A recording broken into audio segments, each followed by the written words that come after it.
Perkenalkan, nama saya Rizky Adriadi Gifari. Saya adalah seorang staf pengajar di program studi S1 Pembangunan Wilayah, Departemen Geografi Pembangunan, Fakultas Geografi Universitas Gadjah Mada. Pada video ini, saya akan menyampaikan cuplikan asli perkuliahan pada mata kuliah Decision Support System atau DSS untuk pembangunan wilayah yang saat itu diselenggarakan pada semester genap tahun akademik 2022-2023. Pada cuplikan berikut ini, saya sebagai pengajar yang mengisi pertemuan ke-12 mengenai spasial DSS dengan memanfaatkan Sistem Informasi Geografis atau GIS. Pertemuan ini diselenggarakan waktu itu secara daring melalui metode pembelajaran yang cukup sederhana berupa ceramah dan diskusi.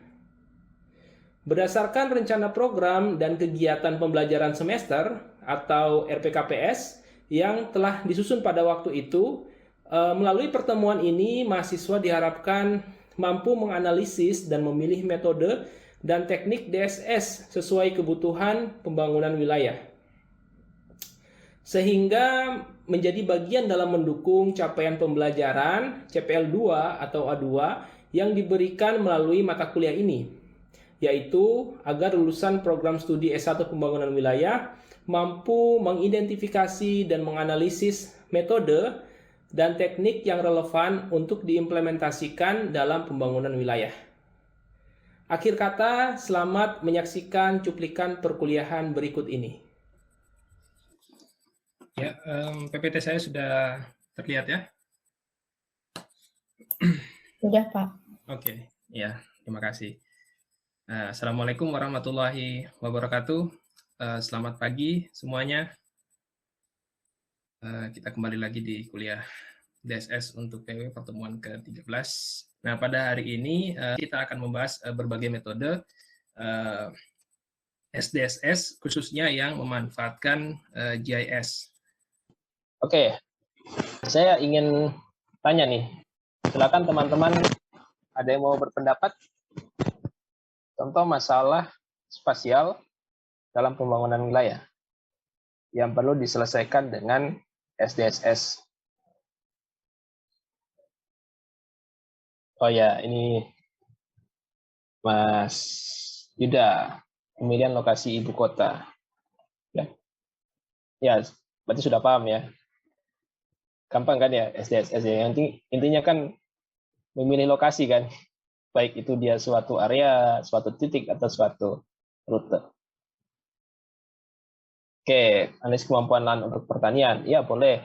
Itu juga bisa ya. Kita memilih lahan terbaik untuk dialokasikan sebagai lahan pertanian. Baik itu dia pertanian lahan basah, pertanian lahan kering, semusim, atau perkebunan, yang lokasi kawasan industri. Ya, dari Mbak Nadia, pembentukan lokasi permukiman untuk mengurangi backlog perumahan. Ya, sangat tepat. Ya, nanti ada bagaimana kita menghitung prediksi daya tampung ke depan ya. Prediksi perhitungan daya tampung sehingga kita tahu backlog itu akan terjadi pada tahun berapa. Lalu kemudian kita tentukan lokasinya dan mana yang harus diamankan untuk permukiman masa depan.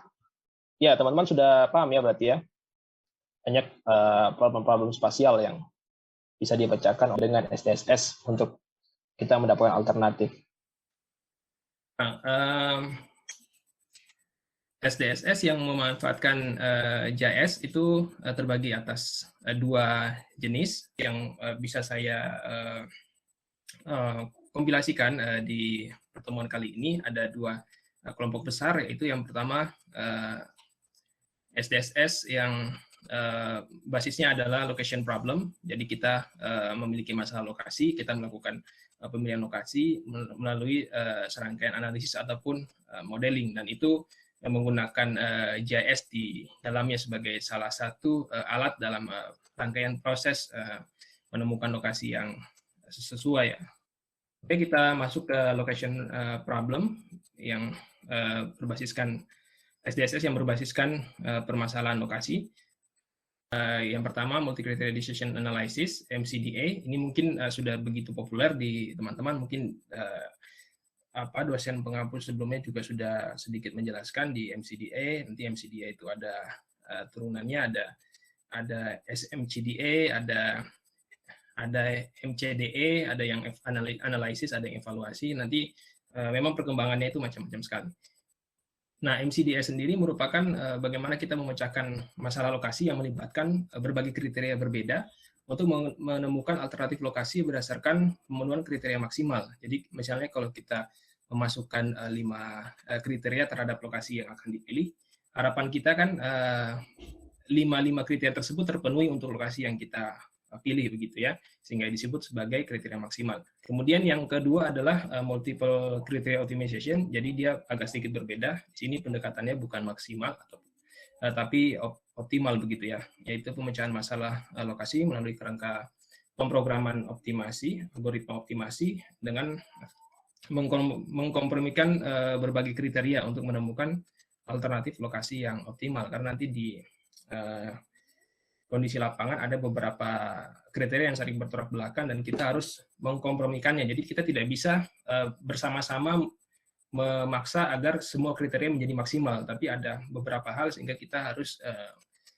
menemukan titik setimbang di situ. Jadi bisa dikatakan ini sebagai pertimbangan antara cost dan benefit ya. Semakin tinggi cost yang kita keluarkan, belum tentu benefitnya juga meningkat. Ada satu titik kondisi setimbang di mana itu menjadi ideal. Lalu yang pertama terkait dengan multi-criteria decision analysis, di mana kita dengan pendekatan kriteria maksimal adalah salah satunya adalah alternative screening method.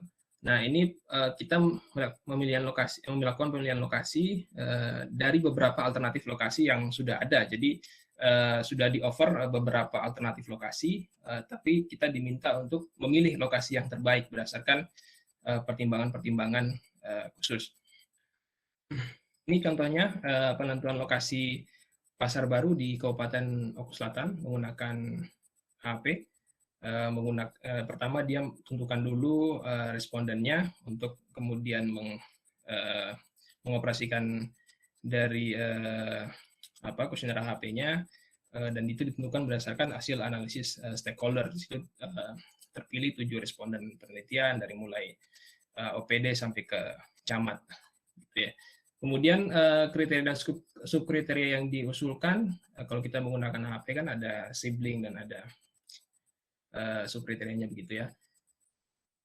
Lalu di sini kriterianya ada 3, teknik, sosial ekonomi, lalu kemudian sarana dan prasarana. Lalu masing-masing memiliki subkriteria. Nah, ini yang dikumpulkan atau diekstraksi datanya seperti luas lahan, kedekatan dari terminal, topografi, kerawanan bencana, lalu kedekatan dengan pemukiman, kepadatan penduduk, lalu bagaimana sikap masyarakat. Nah, ini ada yang non spasial bisa masuk juga. Jaringan jalan, lalu kemudian tersedianya alat angkutan berkaitan dengan rute dan titik-titik henti dari transportasi publik. Untuk menentukannya kita bisa menggunakan berbagai macam tools AHP ya. Ada banyak sekali, export choice, ada isi AHP dan lain sebagainya. Ada yang free, ada yang berbayar. Tapi di sini saya coba menggunakan alternatif software. Saya coba kembangkan AHP sebagai bagian dari Spatial Plan Support System. Di situ kita bisa memasukkan kriterianya dan juga subkriteria dan juga alternatif. Nanti akan bisa menghasilkan bobot-bobot di masing-masing subkriteria, kriteria dan juga alternatif. Nah, ini ketika kita sudah melakukan pairwise dari masing-masing kriteria, lalu masing-masing subkriteria di dalam kriteria dan juga alternatif lokasi, ini kita bisa kemudian mendapatkan bobot dari masing-masing kriteria, subkriteria dan juga alternatif. Ini hasil akhirnya, masing-masing kriteria sudah memiliki bobot, lalu masing-masing subkriteria sudah memiliki bobot dan juga alternatif lokasi berdasarkan perbandingan dari setiap subkriteria akhirnya juga memiliki bobot, dan itu yang menjadi hasil dalam pemilihan lokasi menggunakan alternatif screening method. Dan di sini kalau kita spasialkan, lalu sehingga bisa terlihat Desa Batu Belang yang terpilih dengan memiliki skor yang tertinggi atau bobot yang tertinggi.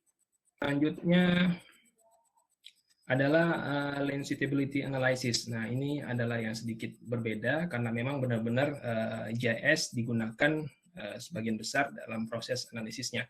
Walaupun nanti AAP juga dilibatkan, bisa tidak dalam penyusunan bobot. Nah, LSA sendiri merupakan bagian dari pengembangan Spatial Multi-Criteria Decision Analysis, jadi bagian dari MCDA.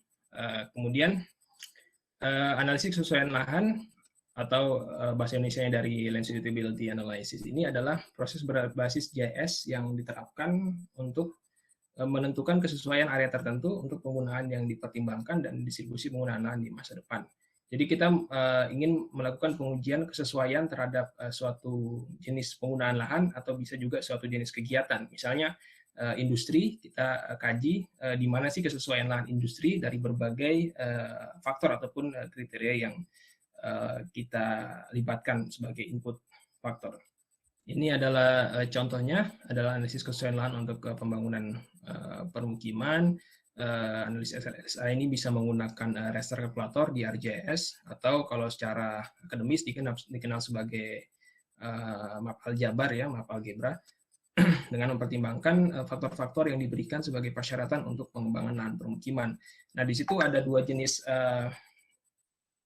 faktor ya, ada yang kita bisa bobotkan dan ada juga yang tidak perlu, yaitu faktor pembatas atau restriction. Ini adalah kelompok faktor berdasarkan arah pengaruhnya.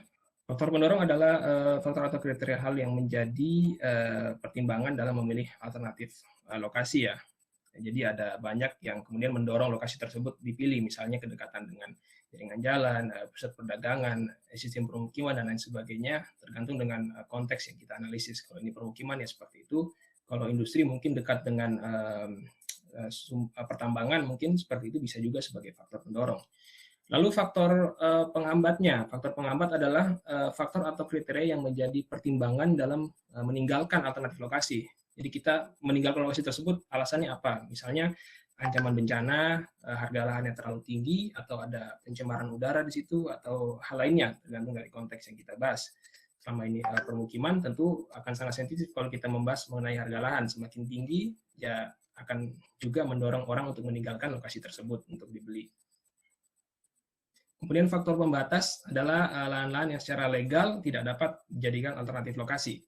Ya, walaupun secara ilegal bisa saja itu dijadikan, tapi karena kita mengambil perspektif dari pengambil kebijakan, kita harus mempertimbangkan legal standing ya. Jadi juga peraturan-peraturan yang mengatur itu yang tidak diperbolehkan ya kita jadikan sebagai faktor pembatas. Misalnya di situ ada hutan lindung, sempadan sungai, sempadan pantai, kawasan resapan air dan lain sebagainya yang memang di situ tidak diperbolehkan karena itu merupakan kawasan lindung gitu.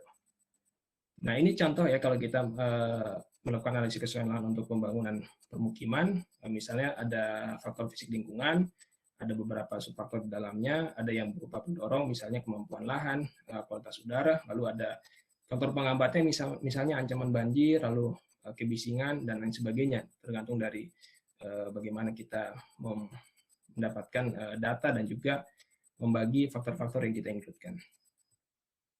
Lalu dari faktor aksesibilitas, karena ini juga penting, selain dari kondisi fisik lingkungan, juga kita melihat kedekatan terhadap berbagai fasilitas umum, lalu terhadap permukiman existing yang sudah ada, dan juga terhadap jaringan jalan tentunya untuk dapat diakses. Semakin aksesibilitasnya semakin tinggi, tentunya kesesuaian lahannya juga akan semakin tinggi. Dan ini faktor pembatas contohnya sudah dikompilasikan, badan air, sempadan sungai, sempadan rel kereta api, sempadan saluran udara tegangan ekstra tinggi, hutan lindung, dan kawasan resapan air sudah dijadikan satu. Kita bisa lihat di situ yang dibatasi atau tidak diperbolehkan ditandai dengan 0 warnanya hitam, dan sisanya yang boleh dikelola adalah yang value-nya 1. Kemudian ini hasil akhirnya ketika analisis menggunakan raster kalkulator, nanti akan kita temukan di situ nilai yang 0 tadi sudah sama persis, tidak perlu dianalisis lagi, itu sudah pasti tidak boleh dibangun. Kemudian nilai yang terbaik yang 5 kita sudah temukan juga, dia tersebar walaupun sebagian besar berada di bagian tengah kawasan begitu ya. Nah, itu adalah mengindikasikan area yang paling sesuai untuk pembangunan permukiman berdasarkan dari pendekatan kriteria maksimum. Jadi semua kriteria diharapkan di situ adalah yang terbaik, memiliki nilai yang terbaik di sana, sehingga disitulah lokasi yang terpilih. Sehingga kualitas hasil LSA ini sangat tergantung dari kedetailan data faktor, kesesuaian dalam pembobotan, dan kecukupan jumlah faktor yang dianalisis, yaitu dari multi-criteria decision analysis. Kemudian kita lanjut ke, jadi ini multiple criteria optimization adalah salah satunya melalui pemrograman linear atau linear programming. Dan pendekatan salah satunya dari linear programming adalah multi-objective linear programming. Kita menggunakan banyak variabel dalam mengoperasikan pemrograman linear. Nah, kenapa kita memerlukan ini? Karena dalam mengambil kebijakan atau keputusan, seringkali kita menghadapi berbagai pilihan dari berbagai kriteria yang masing-masing itu memiliki untung dan rugi, memiliki keuntungan dan risiko, dan ini kadang bertolak belakang. Kalau di kriteria A untung, kadang kita mendapatkan kerugian dari kriteria B, atau kriteria C untung, kita kriteria C mungkin rugi. Nah, ini kita dituntut untuk memilih lokasi terbaik berdasarkan kondisi terbaik untuk memaksimalkan keuntungan dan meminimalkan kerugian. Nah, tapi kan di situ ada kemudian kriteria-kriteria yang saling bertolak belakang, sehingga kita memerlukan pendekatan optimasi yang dikenal prosesnya sebagai proses optimasi atau optimalisasi. Kita bisa menggunakan antara dua itu. Ini contohnya optimasi rencana penggunaan lahan di kawasan ibu kota negara baru. Nah, di mana di sini menarik karena kita merencanakan lahan kosong, jadi akan sangat menarik jika kita melakukan optimasi bagaimana luasan lahan IKN yang ada, ratusan ribu hektar, lalu ada rencana-rencana di dalamnya, misalnya untuk pembangunan kawasan inti atau pusat pemerintahan, pemerintah pusat itu memiliki lahan yang dialokasikan 5.644 hektar dari total luas yang ada. Namun itu kan sebenarnya tidak berhenti di situ. Kita juga perlu mengalokasikan lahan permukiman, kemudian lahan infrastruktur wilayah, jaringan jalan, fasilitas-fasilitas umum, perdagangan dan jasa, kemudian pendidikan, kesehatan, dan lain sebagainya. Nah, itu kan belum dibahas. Nah, oleh karena itu kita bisa melakukan permodelan optimasi untuk kemudian menghasilkan kondisi yang ideal ketika ada luas lahan sekian hektar, ratusan ribu hektar, lalu sudah ditetapkan kawasan intinya sekian, kawasan penunjangnya ini harus berapa hektar untuk bisa menunjang IKN ini sebagai ibu kota mandiri. Nah, di situ dijelaskan beberapa variabelnya, misalnya dari segi produksi beras nasional, lalu bagaimana kebutuhan lahan pertanian per jiwa. Nah, ini adalah bagaimana kita mengembangkan kota mandiri sebagai kota baru. Kita bisa melakukan pendekatan multi-objective linear programming untuk mengatasi itu.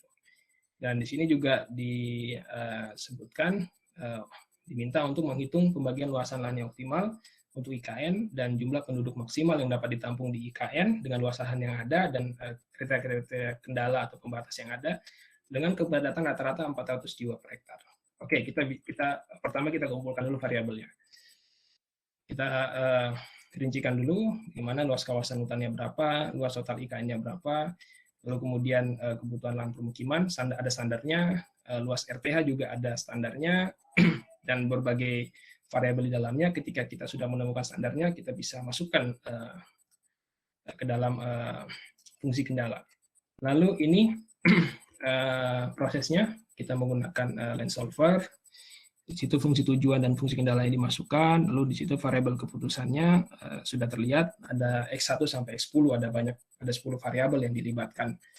Kemudian kita optimasi, nanti akan keluar hasilnya. Di situ terlihat bahwa dengan standarisasi yang ada, luasan yang ada, lalu dengan sekian kendala-kendala yang ada, untuk mewujudkan IKN dengan luasan pertanian yang sesuai dan juga ada fasilitas umum yang lengkap sesuai dengan standar yang ada, itu maksimal bisa menampung 4.539.088 jiwa. Nah, itu hasil permodelan saya. Dan ternyata tidak jauh berbeda dengan hasil simulasi dari Bappenas. Dan di situ kita juga menghasilkan luasan hektar per penggunaan lahan. Misalnya kawasan hutan tadi sudah keluar, tidak perlu dibahas. Permukiman adalah 11.349 hektar. Lalu ruang terbuka hijau 65.000 hektar dan lain sebagainya sampai detail fasilitas pemerintahan inti tadi sudah dibahas. Tapi di situ ada fasilitas perkantoran lainnya yang juga penting karena tidak hanya fasilitas pemerintahan atau pusat pemerintahan saja yang harus ada, tapi ada perkantoran lainnya. Misalnya dia butuh kantor camat misalnya, atau butuh pemadam kebakaran, itu kan juga masuk dari perkantoran ya. Administrasi lainnya yang tidak terkait dengan administrasi negara itu masuk dalam fasilitas perkantoran lainnya. Lalu juga mereka pasti butuh perdagangan dan jasa, kesehatan, pendidikan, sehingga harus dipikirkan juga. Kemudian yang terakhir adalah median problem. Ini juga bagian dari optimasi yang akan saya jelaskan. Intinya adalah kalau di median problem itu kita memiliki banyak lokasi.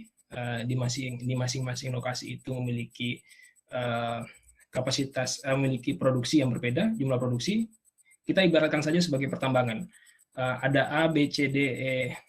Di situ masing-masing adalah lokasi titik pertambangan dengan kapasitas produksi harian yang berbeda. Ada yang lebih besar, ada yang lebih kecil. Kemudian jarak antara lokasi-lokasi tersebut berbeda juga. Ada yang jaraknya terpisah jauh, ada yang dekat. Lalu permasalahannya adalah bagaimana jika kita ingin merencanakan lokasi smelter, di mana smelter itu secara optimal sebaiknya tidak banyak, cuma satu, tapi bisa menjangkau seluruh lokasi tambang secara optimal. Nah, permasalahan seperti itu, ketika kita ingin menempatkan lokasi fasilitas dengan tujuan meminimalkan jarak total perjalanan antara lokasi asal dengan lokasi tujuan fasilitas tersebut, itu kita bisa selesaikan dengan median problem. Nah, ini adalah contohnya ketika location problemnya, di situ ada 5 lokasi berbeda, dia memiliki kapasitas produksi yang berbeda, lalu kemudian jarak juga masing-masing berbeda. Ketika kita ingin meletakkan smelter di salah satu lokasi yang tepat, kita harus menghitung median problem, sehingga nanti keluar bahwa di situ lokasi yang tepat di B, karena dia memiliki total demand dikali jarak, jadi total produksi dikali dengan jarak tempuh, jadi akan keluar nilai terkecil, di mana misalnya 150, dengan jarak 13 km, dia membutuhkan misalnya 10 truk, lalu 100 di yang A itu 100 produksinya 100 ton misalnya, untuk membawa ke poin B, dia jaraknya sedikit lebih jauh, 14 km, tapi yang dibawa lebih sedikit, hanya 100, mungkin hanya membutuhkan 8 truk begitu. Sehingga ini bisa dikalkulasi berapa biaya kos yang dibutuhkan untuk membawa sekian material ke salah satu lokasi yang dituju. Nah, kalau kita modelkan satu-satu tentunya akan lama sekali untuk menemukan itu, tapi kita bisa kerjakan secara matematis dengan pemrograman algoritma median problem, sehingga nanti akan menghasilkan urutan dari mulai lokasi yang dengan cost yang paling sedikit sampai yang cost yang paling besar. Tinggal nanti kita pilih saja mana yang kita butuhkan. Tentunya yang terbaik adalah yang cost yang paling kecil. Tapi di ranah decision making mungkin ada pertimbangan berbeda selain itu. Ada mungkin dimasukkan di situ faktor penolakan atau konflik masyarakat dan lain sebagainya, sehingga yang tadinya kita sudah memilih B misalnya sebagai yang terbaik, dia akan mundur ke pilihan kedua, yang terbaik kedua, tapi di situ lokasinya lebih aman. Nah, itu jika kita gabungkan dengan analisis-analisis lain sebelum masuk kepada decision making. Tapi di ranahnya median problem, ya kita sudah mengeluarkan urut-urutan lokasi terpilih berdasarkan dari cost terkecil sampai yang terbesar. Nah, ini contohnya pemilihan lokasi smelter pada site tambang existing. Ada nodes ID. Nodes ID adalah kode saja, kodifikasi untuk masing-masing lokasi. Kemudian masing-masing lokasi tersebut memiliki kapasitas produksi harian yang berbeda. Dan di mana masing-masing lokasi memiliki jaringan jalan ya tentunya yang menghubungkan antara satu lokasi dan lokasi lain. Ada juga yang tidak terhubung, ada yang terhubung tapi jauh, ada yang terhubung tapi dekat. Nah, ini akan menimbulkan banyak pertimbangan ya, karena kalau yang tadi kan lebih sederhana ya, cuman 5 terus semuanya terhubung secara langsung. Kalau ini ada yang tidak saling terhubung, nah sehingga akan lebih kompleks. Nah, di situ kalau kita menghitung dengan median problem, kita bisa mendapatkan total biaya perjalanan dari keseluruhan lokasi ke ke node 11 misalnya ternyata lebih kecil dibandingkan ketika keseluruhan lokasi harus mengirim materialnya tersebut ke nodes 4. Itu biaya perjalanannya lebih besar. Sehingga di sini kita bisa simpulkan bahwa lokasi fasilitas yang terpilih untuk pembangunan smelter paling optimal adalah di nodes 11 yang warna merah itu. Di situ dia selain dari produksinya besar, juga dia akses terhadap lokasi-lokasi lain juga lebih optimal. Nah, itu hasil yang bisa kita keluarkan dari P-median problem. Kita bisa melakukan analisis ini di berbagai macam platform juga.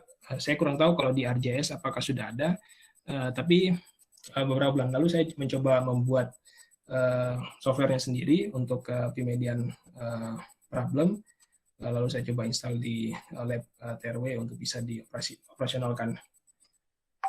Sehingga ya saya kira nanti teman-teman juga bisa mencoba dengan kasus-kasus yang lain, ya tidak hanya tambang, mungkin fasilitas kesehatan untuk menentukan lokasi, misalnya lokasi tes COVID, karena fasilitas kesehatannya banyak, kita harus memilih hanya beberapa lokasi. Jadi ini tidak hanya harus mengeluarkan satu lokasi saja, tapi juga dia bisa men-split ya. Jadi men-split, misalnya kita mau mendirikan 3 smelter, nanti kita bisa men-split antara 3 smelter tersebut, masing-masing sebaiknya diletakkan di mana, itu juga bisa. Jadi tidak hanya satu lokasi yang dipilih, bisa saja nanti 3 lokasi yang dipilih dengan masing-masing itu akan berjarak yang berbeda, tapi maksudnya dia akan melayani dari titik-titik yang lain. Jadi seperti itu. Dan saya kira sudah, itu saja yang saya ingin sampaikan pada pertemuan kali ini. Apakah ada yang ingin sharing atau bertanya sebelum kita tutup kuliah kita pada hari ini?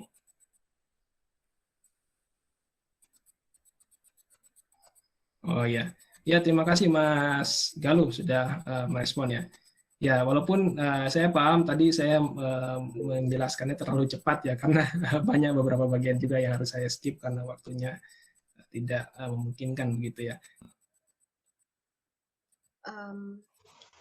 Pak Rizky izin bertanya. Ya, silakan Mbak. Jadi terkait dengan yang terakhir tadi Pak, di problem. Tadi ketika dijelaskan itu kan sebenarnya lebih ke hanya memperhatikan jarak nih Pak, dan mengasumsikan kalau di lapangan itu jalannya itu sama gitu, misal datar. Nah, gimana kalau kondisinya pada lapangan itu misal berbukit-bukit atau susah aksesnya walaupun jaraknya lebih dekat. Nah, itu seperti apa Pak kira-kira yang harus ditambahkan atau yang harus dilakukan dalam metode SDSS ini? Terima kasih, Pak. Iya, terima kasih. Menarik sekali pertanyaan dari Mbak Siva ya. Benar, jadi pertama kita kembalikan ke konsepnya dulu, di mana kita memandang jalan kalau dalam network analysis. Jadi kalau spatial P-median problem ini juga bagian dari network analysis. Di situ ada 2 variabel ya, ada nodes dan ada edge. Dan jaringan jalan tersebut kita bisa simpulkan dia sebagai edge ya, sebagai garis. Nah, di garis itu kita bisa memasukkan nilai yang namanya impedance. Impedance itu bisa berbagai macam, bisa jarak tempuh, bisa juga waktu tempuh.